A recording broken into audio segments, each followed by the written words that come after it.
Hello, everyone. This is going to be a little bit of a different type of video to my usual reviews that I do on this channel because, well, several reasons. First of all, I'm afraid I just have to be completely honest. I did not have time to film and listen to and give the proper time and space for a full album review for the artist that I'm about to be discussing, but also because I felt like there was much more than just the individual songs that I wanted to talk about. And so I may actually start doing this more because I know if as some people might be wanting me on my channel to talk about certain artists that I haven't covered albums for yet or singles. And trust me, there's possibly the chance that I'm just not familiar with the artist, but there's also a chance that I like their music, but I just have so many other artists that I like a little bit more that possibly have more meaningful impact for me that I feel like I need to get down and film and make a video for. And it's a lot of work to film these videos, especially since my reviews get to be like 45 minutes long. Like they're very, I want to make sure I'm not just spewing nonsense. Like I want to make sure I'm like talking authentically about things, but I also want to make sure like I'm saying the right things about the artist. Like there's a lot of research that goes into it. And I just wanted to sit down and talk about an artist who has gotten a lot of press recently, who just dropped their debut album, and that is Miss Billie Eilish. She is an American artist. I, for some reason, had always in my head thought she was British. I have no idea why. It's actually kind of embarrassing because I was recently with a young child and I was doing some drawings with them. It was for a school assignment, and she was really into Billie Eilish. And it's actually kind of interesting the timing of this because this was just last weekend. And she's 9 years old, and she's telling me all about this artist. And here I am thinking she's a British artist in the back of my head. So on the paper that I write about this experience for the class, I say, it's a British artist, Billie Eilish, blah, blah, blah, blah, blah. And I'm like, oh, she's actually from LA. She's American, which makes a little more sense considering just how popular she is in the US. There's a lot of big acts that Lord with an E comes to mind. She was from New Zealand, which that's kind of a big deal. The fact that she made it all the way across the world to the US to get so huge, and in Europe and everywhere around the world, that's a big deal and wasn't just a New Zealand thing or an Australian thing. So it wouldn't have surprised me if Billie Eilish was an American, but no, she is. And it sort of makes more sense now because I feel as though there's something very much about the sort of Generation Z American experience that Billie is very much personifying and embodying and a product of. So I want to just spend a little bit of time just talking about, obviously I'm going to touch on some of my favorite songs of hers. I will be completely honest with you, as of this video, I have not heard every single Billie Eilish song. I have not even been able to sit through and listen to the full length of every single song on her new album. There's only like 3 songs I haven't heard the full length version for. It's just the way it is. I just wanted to get this video out. I have certain songs that I've really grown to love in the last 24 hours. Because it's been a kind of sudden thing. But anyway, so I was with this 9-year-old, and she shows me the music video for You Should See Me in a Crown, which apparently is actually 2 music videos. There's one that is a vertical video, and there's one that's an animated video in manga style, anime style. And I saw that one, and she showed that to me, and I was like, oh my goodness, like this artist is out there, but I love it. I love that she's making a cartoon version of herself, that she's employing this anime artist to create such amazing visuals. And I love the lyrics. I love the songwriting. I love the production. That being said, is it something I want to download and listen to on my own, or just appreciate from afar? Well, that's something I'm still kind of debating, and not just on this song.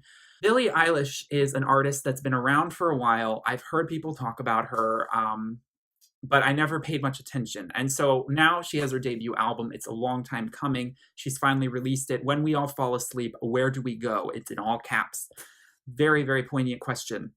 Billie is probably one of the first big artists to come, and this kind of freaks me out a little bit, but she's really one of the first big artists to sort of come into the scene that makes me feel kind of old. Like that's kind of scary. I'm turning 26 in a few days. Yay, shout out. And I don't like to think of myself as that old, even though there's a part of me that feels so old already. I'm like, oh my God, 26, like, oh, ancient. That felt like so long from then, back when I was 20. It's like it'll go in a blink of an eye, I'm telling you. Billie Eilish is 17. She's only recently 17 too. She doesn't turn 18 until the end of this year. So she is from a completely new generation of artists that Generation Z, people are starting to really talk about. Um, Not even finished high school, and we have this new artist who is not only the fact that she's 17, she is embodying, I think, a culture that is she's come from. And of course, the fact that she's from LA doesn't help so much. But she is coming and growing up in the digital age. She is growing up in the social media age. And the Generation Z, which, it's kind of interesting. I mean, technically, I would be considered a millennial, but I'm born on the tail end of the millennial years. Like, I'm a young millennial, and there's a lot of linkage in the middle 90s between Generation Z and millennial. It's a little bit murky where we are. I think we're our own unique generation, 90s babies, especially ones who were born sort of more in the middle of the 90s.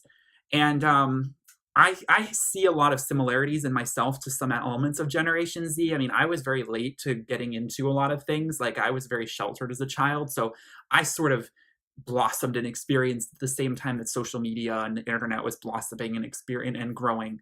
And Billie is an artist who is probably, indicative of someone who's grown up on Snapchat, who's grown up on Instagram, who's grown up on Facebook. And the mental health symptoms of this sort of new lifestyle that Generation Z people, but also young millennials, are growing up in, and of course, even the next generation of babies right now, I don't know if they would still be considered Generation Z. I think Generation Z, we're moving on to something else with babies that are being born right now. I don't know what they'll be when they grow up, but people talk about Billie's music as being very depressing and very scary. And I'd heard that those two words used to describe her quite a lot.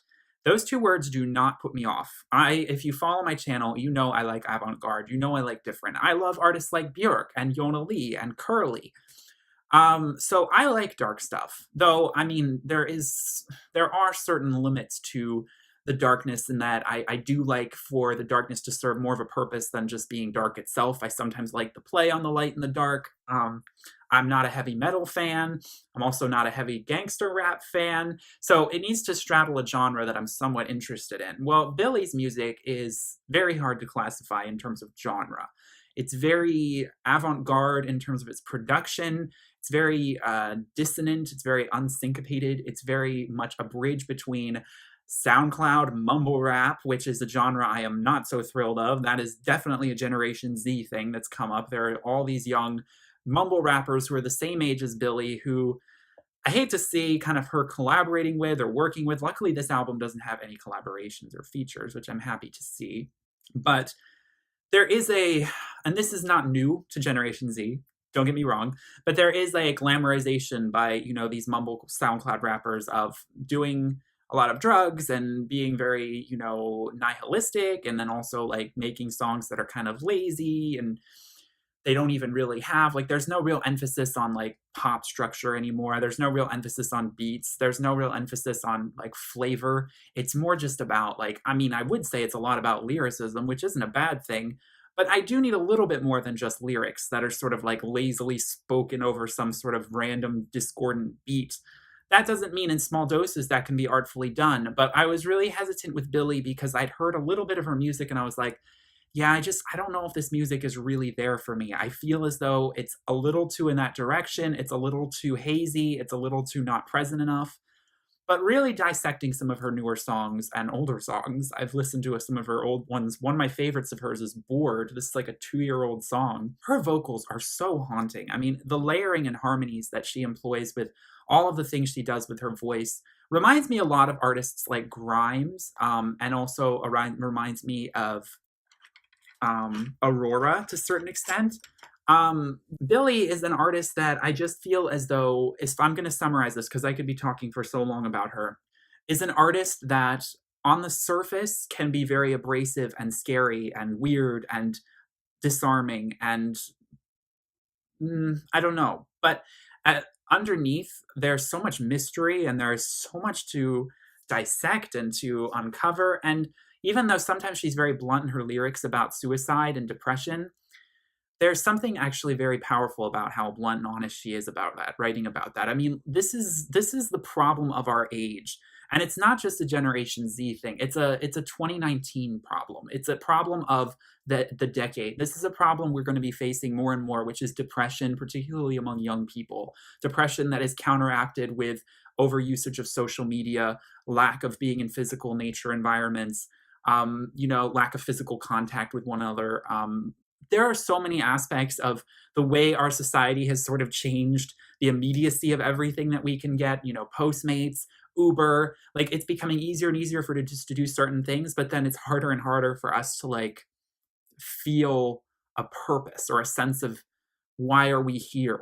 There's this sort of existential doom and gloom that's weighing over all of us. Not to mention the political landscape, the socio-political landscape is very, very precarious at the moment. And although it may sometimes feel as though we've come so far from way back when, even just a century ago, we've come so far in civil rights and in terms of status of living, equality, we still have a lot of uncertainty and a lot of past baggage that is coming to the fore that is making things not quite so idealistic for what I would have hoped 2019 might look like. So the nihilism is something I welcomely embrace. I think the depression is something that needs to be openly discussed and celebrated through art. Celebrated might be a weird word, but I think that the way that artists like Billie can be so honest about these dark thoughts and share them in what I would hope is an uplifting way, in that you're sharing your experience, helping people, particularly young children. I mean, I can't help but think about this 9-year-old girl I was just with. And I didn't really ask her too much, but I was like, how many songs have you heard? Have you heard Bury a Friend? I Want to End Me? Not to mention, if you've seen that music video, I mean, I'm not sure a 9-year-old is going to want to see that music video. I don't think she actually had, which is unique. So I was wondering if she ever has looked that up, because I don't know if I'd want my 9-year-old watching that. There's a lot of things about Billie's music that I'm like, I don't know. It's interesting. I was looking at this. There's no explicit label on the album cover, so I don't think she actually curses in this album. But she does have a song called Zanny, and she does talk about suicide. It's a different kind of heavy-hitting kind of song, instead of the, traditional things that parents need to worry about when their children are listening to music, like really nasty, like bad language, It's no, the content is, heavy-hitting, real, hard stuff. I've read some articles and Billie's like, I don't want to glamorize drug use. I don't want to glamorize Xanax. I don't want to glamorize depression. Like, these are heavy things that I can't help but sing about because they're a part of my experience.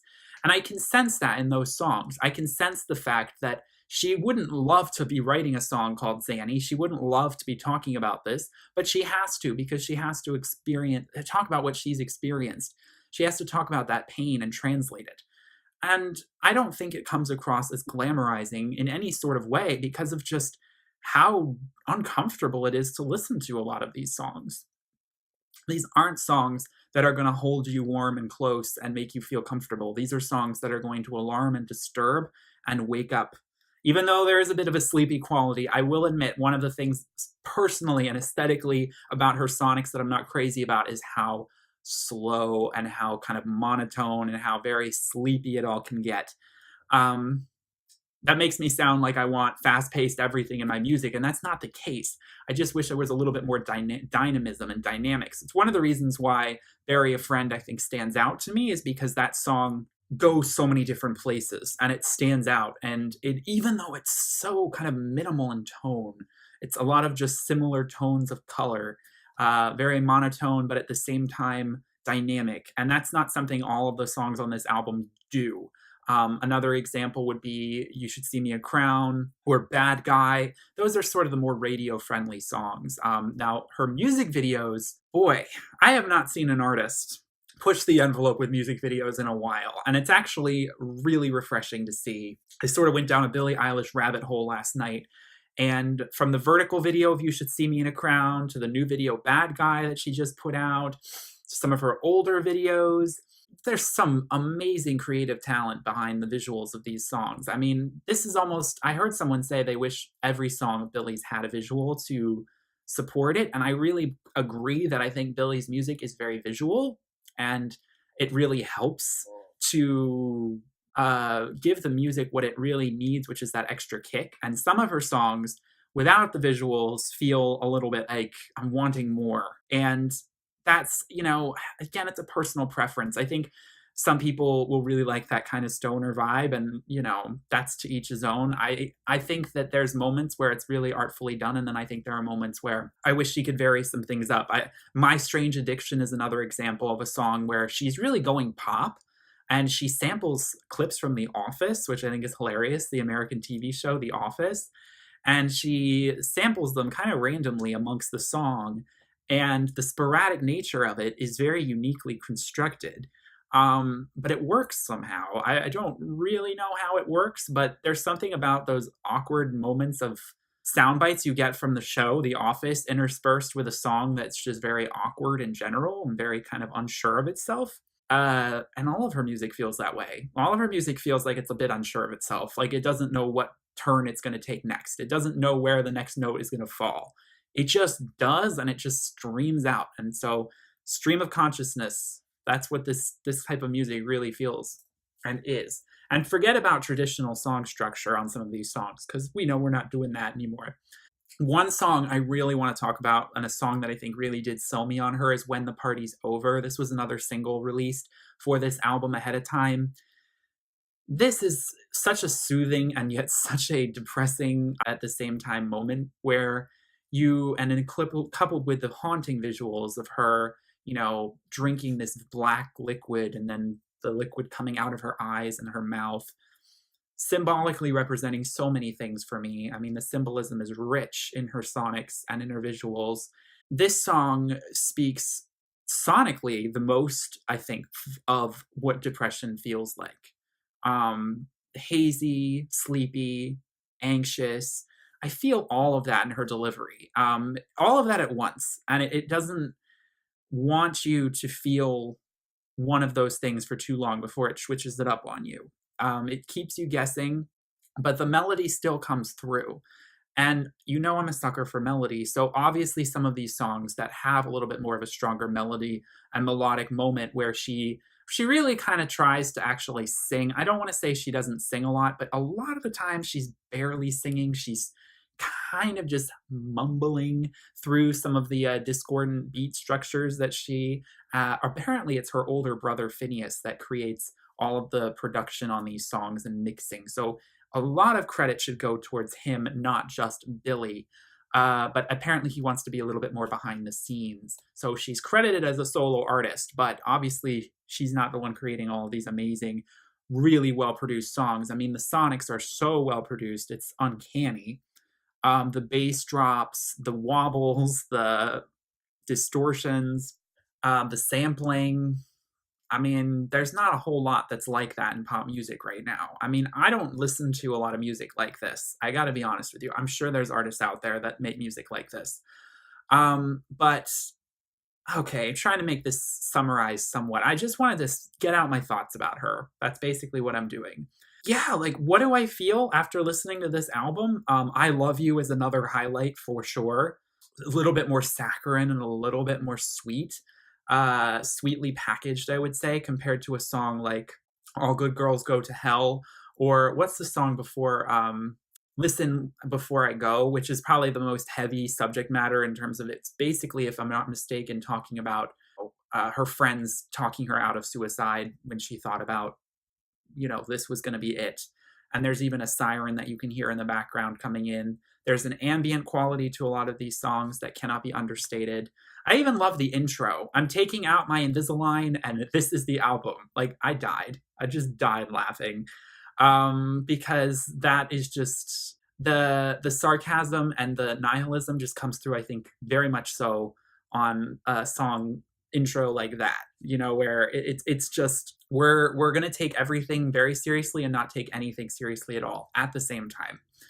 Am I a little creeped out by some of her stuff? Well, it takes a lot to creep me out. So on first glance, yes, I was like, okay, this is not entirely the territory I go down in terms of music usually, but I felt it was refreshing.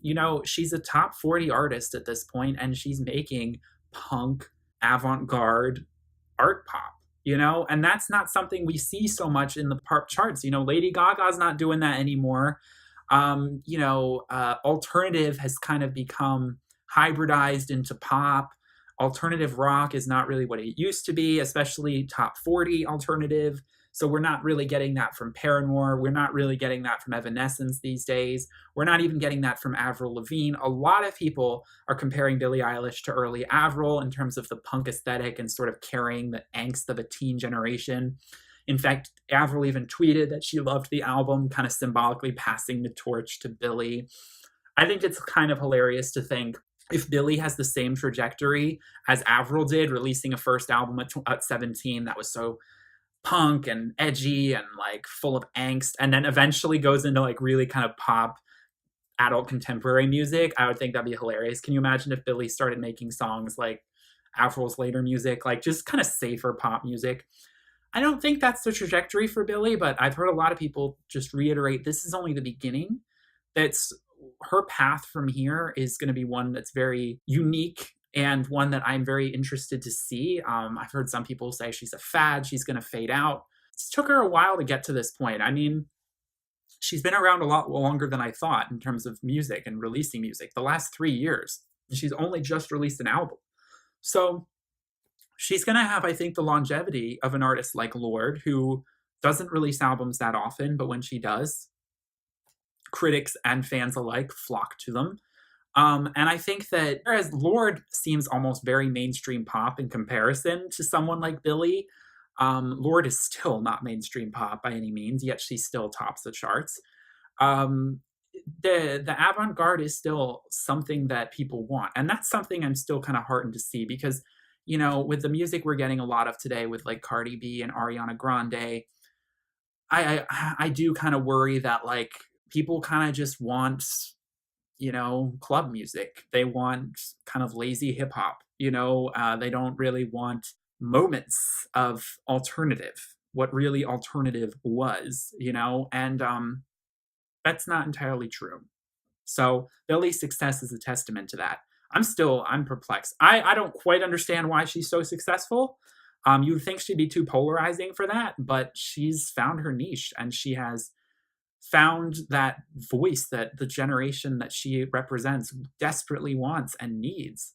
And even as girls as young as 9 years old are listening and gobbling it up. But you know what? It doesn't actually scare me that like 9-year-olds or 10-year-olds are listening to songs that say things like, I want to end me. Because I honestly think that the more we normalize and sort of talk about mental health, and the more we bring it into the pop sphere, the better it actually is for all of us. I mean, I really think that coming from a generation where we kind of did try and like hide behind sunny, happy things, not all of us, but it feels like more harmful than good. When you have artists that are speaking to you, you feel not so alone. I don't actually, it encourages suicide. I think it actually prevents it. At least that's my hope. So anyway, I don't know. I just wanted to talk for 20 minutes about this. Let me know in the comments what you guys think of Billie Eilish. Are you interested in her music or sound, or do you just sort of like the idea of her, but not so much the music, but you respect it? Because that's a little bit more in the boat I'm in. Like, I'm not going to be buying a ton of her music or listening to it a lot. But I'm curious to see where she goes. She keeps it interesting, and I definitely want to see more artists like that. Keep it interesting, keep it real, and don't lose your authenticity in the process. I really hope that doesn't happen. So there you have it. Let me know what you think. Just make sure you take your Invisalign out before you do. It's very important to have straight teeth, but you don't need it for this part. So anyway, talk to you all later. Peace, love, and light. Bye.